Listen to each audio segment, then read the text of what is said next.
ভেজে দেবো। সে তো রোজই বলো, কিন্তু ভেজে তো আর দাও না। আজ আমি তোকে কথা দিচ্ছি, ভেজে দেবো। এখন একটু কষ্ট করে খা মা। বেশ, মনে থাকে যেন, এত করে বলছো বলে খাচ্ছি।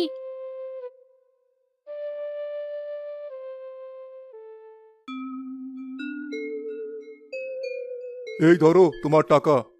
এ কি, এতগুলো ঘাস মোটে কয় টাকা? হ্যাঁ ভাই, নিতে হলে নাও, না হলে তোমার ঘাস তুমি অন্য কোথাও বিক্রি করো, আমাকে আর বিরক্ত করো না। না না ভাই, অমন কথা বলো না। তুমি না নিলে আমি যে বড় বিপদে পড়ে যাব।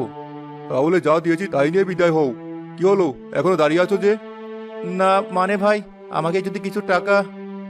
না বাবা না, তোমাকে আমি আর টাকা ধার দিতে পারবো না। তুমি যাও দেখি বাপু।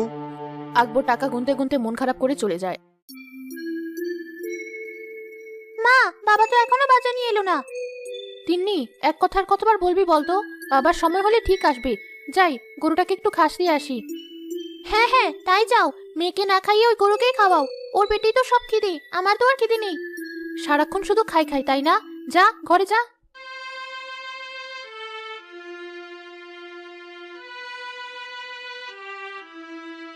সৃষ্টিকর্তা, আর কত পরীক্ষা নেবে তুমি? ঘরে এক মুঠো চাল নেই।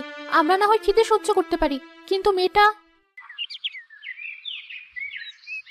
মা তিন্নি, কোথায় মা? এই দেখ কি এনেছি, দেখ।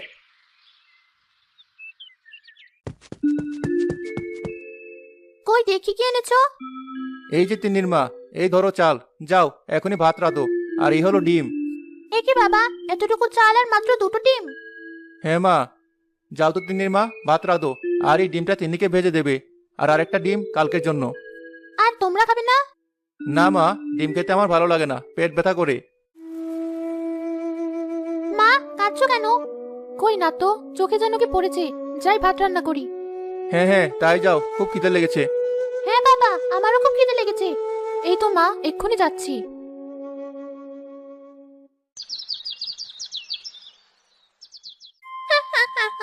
শুধু ভাত আর ডিম ভাজা? হাসছিস যে? না না, এমনি। আমি আজ কি দিয়ে ভাত খেয়েছি জানিস? রুই মাছের ঝোল, লাল শাক আর ডাল। আর তুই শুধু ডিম ভাজা দিয়ে ভাত। আর বলছিস আসবো না? ভালো, হাস, আমি বাড়ি যাই। হ্যাঁ হ্যাঁ, যা, গিয়ে ডিম ভাজা দিয়ে ভাত খা। দেখ সীমা, তুই কিন্তু। আমি কি? তুই আমার সাথে আর কথা বলবি না। তোর সাথে কথা বলতে আমার বয়ে গেছে।